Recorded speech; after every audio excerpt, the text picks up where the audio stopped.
case. Those party all nights, but you see, in entertainment, we organize parties, and quite a lot of parties and shows. That is my line. That's how I make most of my money. So those are cancelled, unfortunately. But now, it's to take that expertise to the clubhouse now and to the Highlanders facilities and organize more events there that can help the club. I think we've got fantastic venues for fantastic events that can happen. We can host big artists, whether local, big artists from around the country, from outside the country as well, even in international, and who knows, if we engage our friends in the diaspora properly and get the next hospital, it would be nice, because we must lead in everything we do as Highlanders. The top team, everything of ours must be top class. But yeah, it's going to be interesting if I win, how that one will pan out. Do you expect your party though? Yeah, well, I win. Look, let me tell you, I'm happy just to have the guts, and the balls to take part in the elimination in Highlanders. I wish I could say balls in the radio, but yeah, but I won't. But this is the good spirit of unity and respect that we're promoting. If I lose, there's still a party. If I win, there's still a party. I'll do the losers party, big party. Fiso as the new VC, I'll make him guest of honor. Because that's the spirit we want to say. We're not sour losers. Whoever wins will go with the other one for football games, 10 events together. It doesn't mean that whatever ideas I have for Highlanders and contributions must now die, or sponsorships that I can get must now die just because someone else has won. No, I'm not like that. It's not about listening to me. I made a pledge to Fiso. I said, if you win, I'll make you the best vice chairman that Highlanders has ever seen. Because it's time. I can't wait another 3 years to say, I'll wait 3 years to contribute to Highlanders. No, I must contribute now. I talk to him. If he likes the ideas, we shoot. Yeah. So that's what, is on the table. I have a complaint with Sunday News, because you see, you put a coffee mug in front of Fiso, you put a beer mug in front of me. You're the partner. You're the partner. It's only No, that's okay. You spoke about sponsorship. In launch, you spoke about Corporate 24 coming on board. Is that possible partnership only contingent of you being elected as the vice chairman? No, it is not. Which is why I announced it at the launch, so people know it's there. So whether I win or lose, people know that it's there. You'll be afraid that you wait until the elections are over and you lose, and then Corporate 24 changes their mind or something happens, and then people have heard about it, then they say, Sikhonjwa, Fiso party, and this and that. No, it was a straightforward thing that no matter who wins, that sponsorship still stands. Profi, during your earlier presentation, you spoke about equipment, you spoke about development. Where have we gotten it wrong as a football institution? Where have we gotten it wrong as Highlanders? I think our most undoing factor has been lack of patience. Because development needs us to be very, very patient. It's not always the case that you get the stars coming from the development side. But one other issue is this gap where one is turning 20, they can't play in the under 19, they can't fit in the post 19, the Division 1 developmental side, and at the same time they are not yet ready for the first team. So I want to believe this is where we need to bridge the gap, find synergies, relationships with the rest of the football stakeholders, like other teams in the PSL, who have a lesser pressure, where a youngster can come in and fit and play, whilst we monitor him so that he gets game time, and then the technical team can be viewing him as somebody who will be back in the team for the future. So I think that has been that has seen a lot of our youngsters leaving Highlanders because they lose hope. You know, you are the defensive link in the team, and you think it's your time, and the club gets a 32-year-old, 33-year-old. Gets a Sikhonjwa. Yeah, you get a Sikhonjwa, and then you realize that you have no dream in this particular team. We have lost quite a number of youngsters to other teams. So I think it's not that we say everything was wrong. I think maybe we need to attend to that. You can't comment much about something that you are not in. Probably there are reasons, but I want to believe back in the day we used to have such arrangements with Cisco Steel, Wange, Chafungu, and all that. So I think we need to revisit that area. As for the World Junior League setup, there's time that there's need that we also develop, or rather cultivate a culture amongst the youngsters, a culture of loyalty to the club. You know, these youngsters, they are loyal to their coaches much more than to the club itself. It's just like your kid. She may not know the headmaster's name at the school, but she can never forget her teacher. So that's the relationship between the juniors and their junior coaches. So the first point of call should be long-term contracts for the junior coaches, so that they plan a development of a player from 10 years up to around 16, 17, kind of. So if we sign these coaches at 1 year, there's a lot of insecurity, and at the end of the day, the culture and loyalty to, because the club should benefit from that attachment between the young player and the coach. I don't want to give examples and name people, but we all know what happened in the past when a long-term serving coach left, youngsters followed him. And it also happened when the next came in, and when he left, and these are the players that we now are made to get solidarity funds for, something that is to say, you can help this. Yet we could have really bargained on the player and sold him as Highlanders. So I want to believe in development has lost the plot in that the coaches are not secure. Yeah. So once these coaches are secure, they cultivate the culture of loyalty to the club. The club should be seen doing a lot of corporate social responsibility issues, paying fees for their upcoming stars. You know, pick a boy from Pinga, bring him to Mziria's high school, take care of him. It's not as much. I think my colleague here has been talking about the guys in the diaspora who are ready to assist. These are the slots that we may assign to them to say, can you take care of our future star? He's at Mziria's high school for so much fees. You know, the boy will be loyal to you. He knows you paid their fees right through. Just this big brother mentality that we enjoyed as Highlanders, it's slightly going down, though the brand is big. But people now look at the practical issues to say, what is there? Why would I send my son to Highlanders? And with this sprucing, this coming up, what you call the mushrooming academies.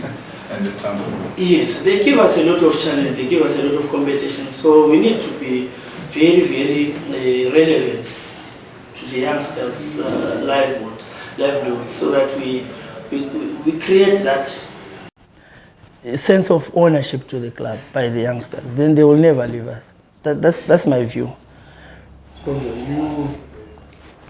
you acknowledge your limitations from an administrative perspective, but apart from bringing in the money to Highlanders, what can you offer the football side of the business?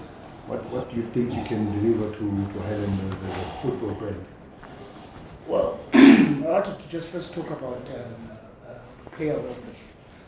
And I think the way we treat our first team is absolutely pathetic as a team.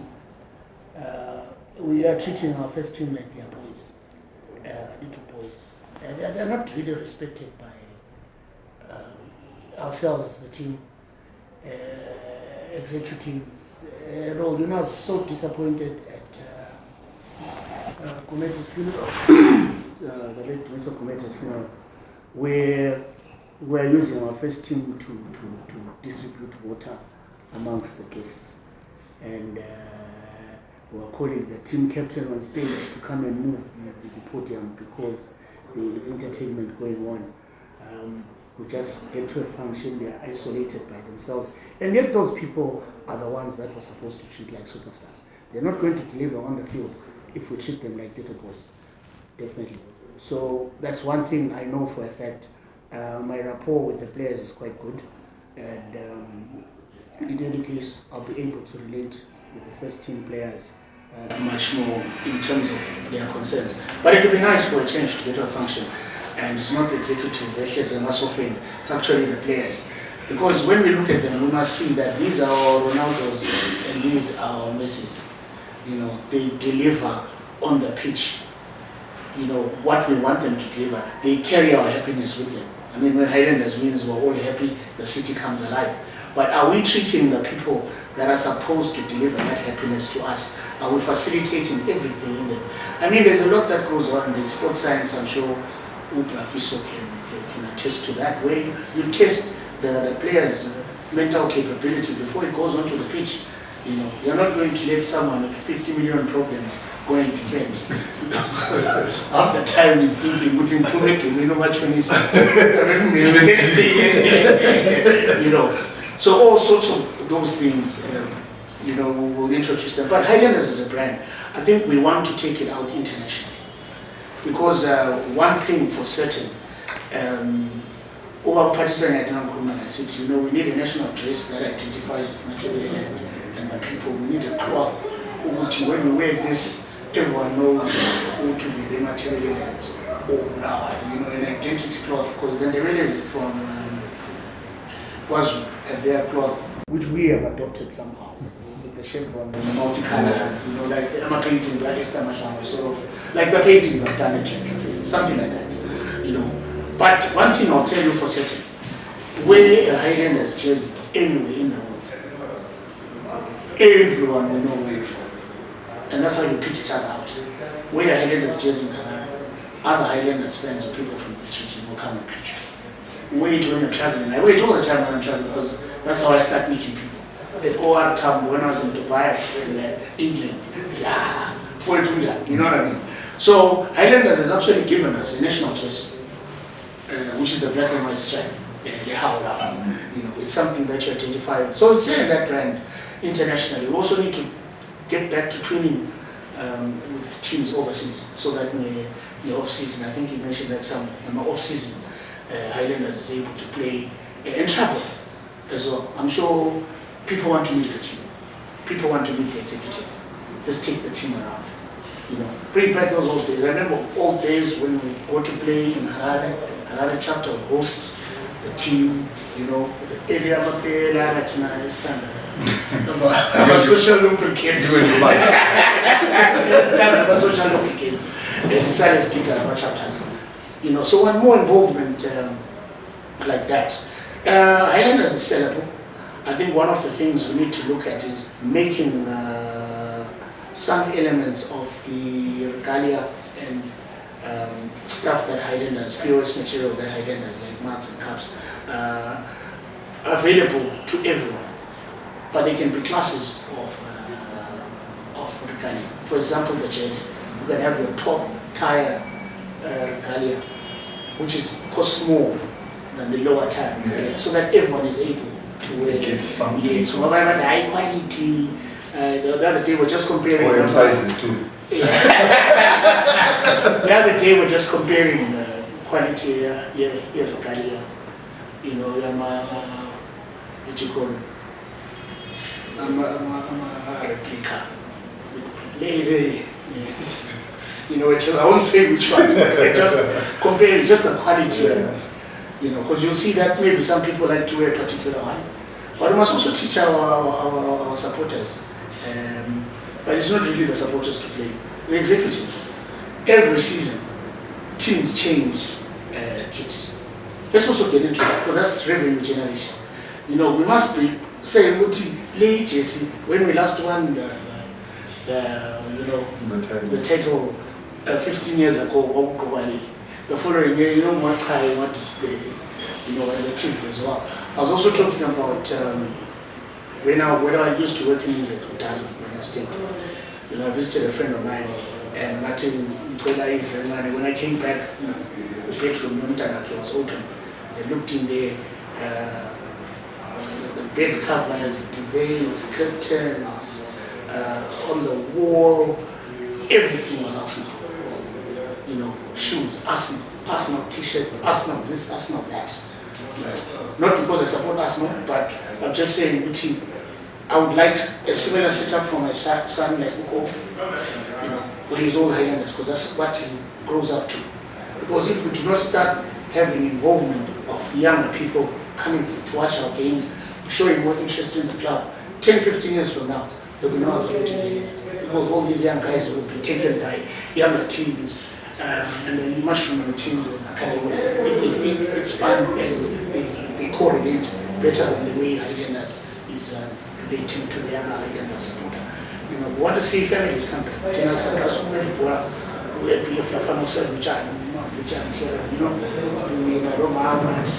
all our siblings and other families. It was a family outing. And that helps because if you're with your son and your wife or your girlfriend or whoever you're with, is out because your kids. Is out. Violent is out. Then we start having peaceful games. I also want to urge women groups to support Bosoreals and use Bosoreals as a conduit to get their message out about gender equality.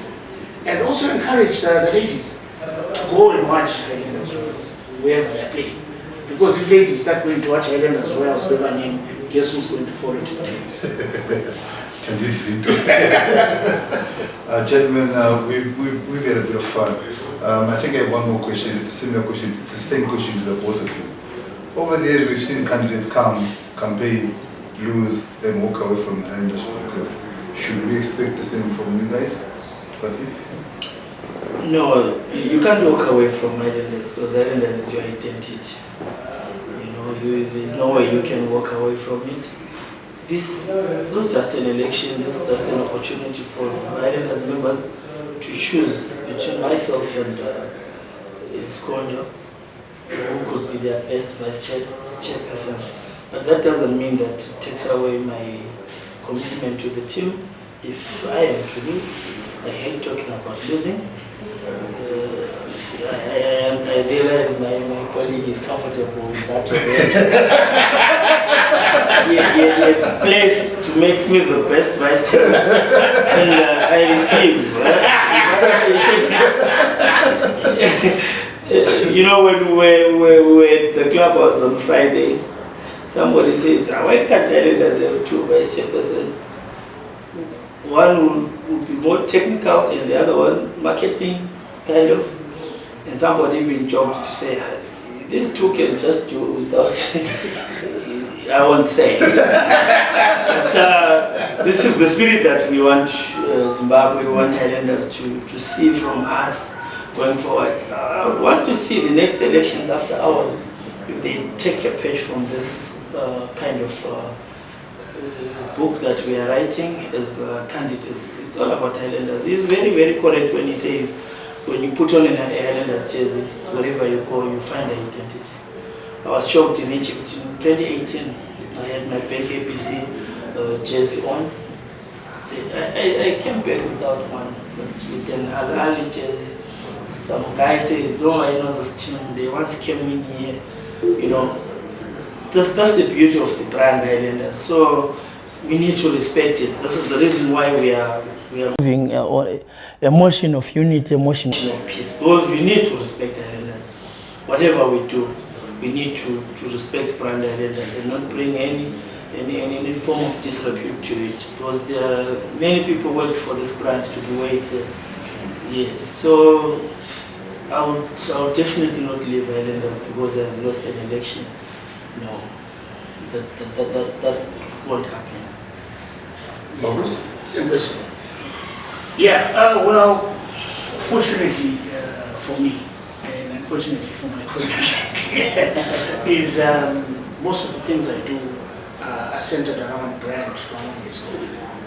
You know, so failure cannot be an option, because failure in one angle affects other elements of business and relationships that I mean. So I don't expect not to fulfill what I'm saying, unless there is some overwhelming factors that then happen which are beyond me, but which the public will know. I tried to do this, but I failed. Of course, that is through the club structures. But everything that I've written on my manifesto, I believe it's very achievable. I've consulted far and wide, and yeah, it's very achievable. Most of the things I've said, they're very, very achievable. They may look long and plenty, but they are very achievable, because I've already engaged people and consulted as well. So I know a lot of things. You know, we are consulting behind the cameras. We're talking to a lot of people. I am talking to a lot of people. A lot of people who've been football administrators. A lot of people who've played for the team. A lot of people are interested in the club.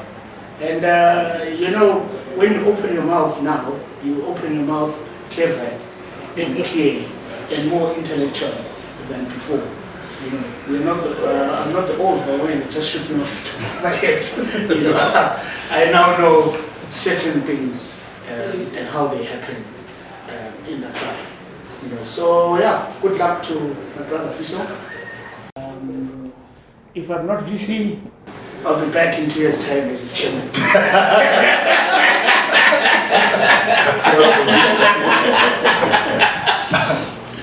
Zimbabwe, Highlanders. Namhla bengiqoka lo part3, bengiqoka lo Sikhonjwa, besiqoka ngeteam iqembu lelizwe iHighlanders. Besizama ukubonisana babonise labasekeli beHighlanders ukuthi bona bazofuna ukwenza ini uma bengena ofisini. We've had a bit of fun while we're at it. We've learned a few things also while we're at it. My name is Siziba. This used to be 15 minutes before these two decided to be vice chairpersons at Highlanders. Follow us on Twitter, follow us on Facebook, subscribe to the Sunday News app, and it's written down there. You can see. Thank you very much, Sikhonjwa. Let's build the brand Highlanders and make it the biggest club as it was. Highlanders was founded in 1926. Let's keep at it.